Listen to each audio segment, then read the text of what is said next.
미국의 보스턴 신학교를 졸업한 아도니람 저드슨이라는 사람이 있었습니다.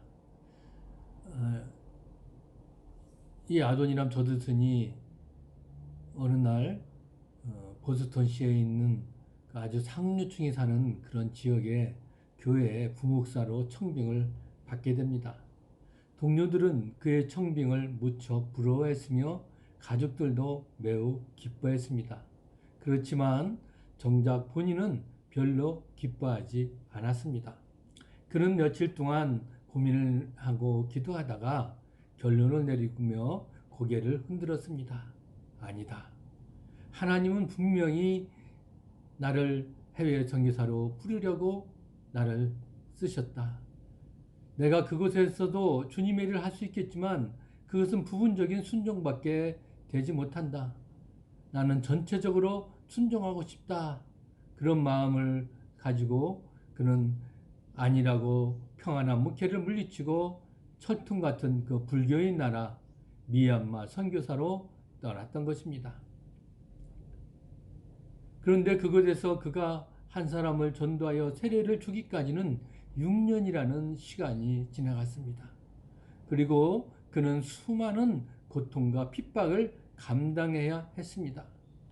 게다가 때로는 옥살이를 하고 질병으로 죽음의 고비도 몇 번을 넘기기도 했습니다. 하지만 그의 일생에 걸친 하나님의 뜻에 대한 순종은 결국 5만 명이라는 그리스도인을 전도하여 미얀마에 탄생시킬 수 있었습니다. 저도 몇 년 전에 미얀마에 갔을 때 이 아도니람 저드슨의 그 복음의 그 일정이 어떠했는지를 보고 싶었고, 또 그 불교의 나라, 지금도 선교가 힘들고 그리고 그들에게 그 다가가기가 힘들다는 그 땅에 어떻게 복음을 내렸을까 하는 그런 궁금증이 있었던 것도 사실입니다. 고난을 받는 것이 하나님의 뜻에 순종하고자 하는 사람의 대표적인 모습임을 또 이 아도니람 저드슨을 선교사를 통해서 또 느끼게 하는 것입니다. 주님은 겟세마네 동산에서 생애 최대의 고민에 빠졌습니다. 십자가를 두고 그것을 져야 하느냐 아니면 내가 회피해야 하느냐라는 문제를 놓고 하나님께 기도했습니다. 내 아버지여, 만일 할 만한 하시거든 이 잔을 내게서 지나가게 하옵소서. 그러나 나의 원대로 마옵시고 아버지의 원대로 하옵소서. 그리고 마침내 주님은 기꺼이 십자가를 받아들였습니다.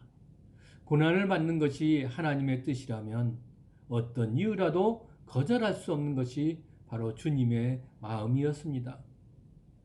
당신에게 쉽게 결정할 수 없는 고민거리가 있습니까?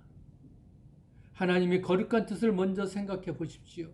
당신을 향하신 하나님의 뜻이 무엇인지, 지금은 불이익을 당하고 고난을 받아도 하나님의 뜻이라면 순종해야 될 것입니다. 주님은 그것을 선택하셨고 당신에게도 순종을 바라고 있습니다. 우리가 거룩한 주의를 지키고 또 11조, 또 새벽기도, 전도, 구제와 봉사 등 바로 당신을 향한 하나님의 뜻이라는 것을 기억하시길 바랍니다. 주님께서 십자가의 고난을 통해 부활의 영광과 승리를 얻으신 것처럼 우리도 주님의 고난에 참여하면 주님의 영광스러운 승리를 이어받을 수가 있을 것입니다. 그러므로 현재의 고난에 우리는 낙심하지 말아야 됩니다. 우리는 소망 가운데 선을 행하라는 뜻을 알아야 됩니다. 오늘 여기서 우리가 몇 가지 어려운 구절들이 있습니다. 아니, 육체로는 죽임을 당하고 영으로는 살리심을 받았다는 이 18절 말씀과 오늘 또 영으로 가서 옥에 있는 영들에게 선포했다는 19절의 말씀입니다. 이 말씀은 전체적인 문맥의 흐름으로 보면 별로 어려운 말씀은 아닙니다. 쉽게 말하면 예수님은 이 지상과 지하 그리고 하늘에까지 초월하여 계시는 바로 하나님이라는 것을 우리에게 말씀하고 있는 겁니다. 예수님은 육체로 죽임을 당했지만 이 영과 육으로는 부활하신 겁니다. 이것은 영육의 이원론이 말하는 것이 아니라 예수님이나 우리도 죽을 때에는 육체만 죽지만 어떻게 우리 영혼은 죽지 않는다는 겁니다. 영이 죽었다가 부활한다는 사상은 성경 어디에도 없습니다. 영혼은 바로 불멸한다는 겁니다. 그리고 예수님의 부활은 영만 부활한 것이 아니죠. 육체도 부활하셨습니다. 영육이 함께 부활하셨습니다. 그러면 영으로는 살리심을 받았다는 것은 바로 무슨 뜻이겠습니까?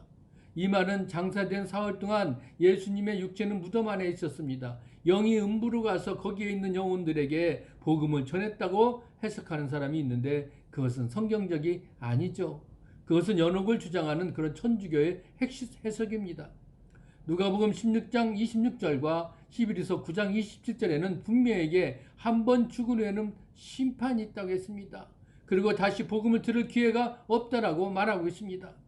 이 명백한 말씀을 오늘 본문의 모호한 구절을 해석한다고 뒤집어 엎는 것은 성경 해석의 바른 원리가 아니라는 겁니다.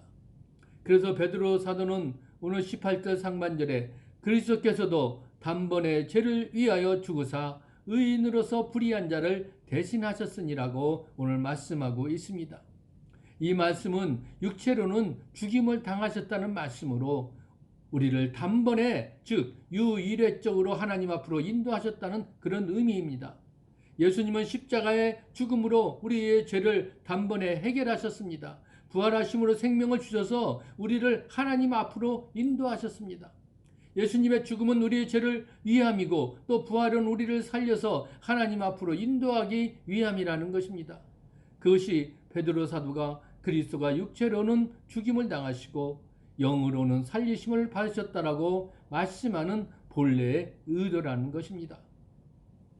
사탄은 예수님을 십자가에 못 박아 죽이고 자신들이 승리하여서 모든 것이 끝났다라고 그렇게 생각했습니다.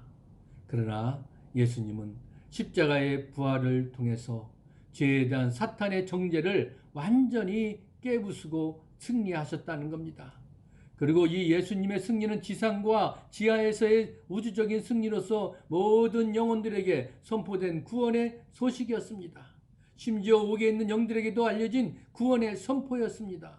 그것을 베드로 사도는 하나님의 심판과 구원을 믿지 않는 모든 완악한 불신자를 대표하는 노아 때의 사람들을 예를 들어서 표현한 것입니다. 영으로 옥에 있는 영들에게 선포하시니라. 예수님의 부활의 승리는 하나님께서 이 노아를 통해 선포하신 심판과 구원의 복음을 듣지 않고 죽어서 지옥에 있는 사람들의 영혼과 그들을 미혹했던 악한 영들에게 선포되었다는 것입니다. 복음을 전한 것이 아니라 바로 승리를 선포하셨습니다. 사랑하는 성도 여러분, 우리가 당하는 고난, 이것은 승리를 위한 전주곡입니다. 우리가 지금 고난을 당하나 기필코 우리는 부활로 승리할 것입니다. 한마디로 의로운 고난을 통해서 승리하신 예수님처럼 그리고 하나님의 말씀에 순종해서 방주를 짓는 그 선을 행하다가 고난을 받았지만 결국 홍수 심판 속에서 구원을 받은 이 노아와 그의 가족처럼 우리 믿음의 사람들은 선을 행하다가 고난을 받는다 할지라도 결국은 구원을 얻고 승리할 것을 우리는 믿습니다. 노아가 120년 동안 회개의 복음을 전하면서 방주를 지었습니다. 그는 하나님의 뜻에 순종하여 선을 행했다는 것입니다. 그런데 아무도 이 노아의 말과 그가 짓는 방주를 주목하지 않은 것입니다. 오히려 노아를 비방하고 욕하고 조롱했습니다. 그러나 하나님의 홍수 심판으로 노아가 옳았다는 것을 증명하셨고 그의 8 식구만 구원을 하셨습니다. 우리가 18절 말씀에 선행을 행함으로 고난받는 것이 하나님의 뜻일진데 행함으로 고난받는 것보다 나으니라 라고 오늘 말씀하고 있습니다. 여러분, 우리가 오늘 이 말씀을 믿고 고난의 끝에 구원받는 성도가 우리는 되어야 될 것입니다. 오늘 우리도 이 고난 가운데 있을지라도 우리가 그것을 이길 수 있는 건 무엇입니까? 결국 우리는 선행을 행함으로 결국 그것이 하나님의 뜻입니다. 그리고 하나님께서 분명히 우리를 어떻게 해요? 고난의 끝에 우리가 구원을 시켜주신다는 그 기쁜 소식으로 오늘도 나아갈 수 있기를 주님의 이름으로 간절히 축원합니다. 아멘.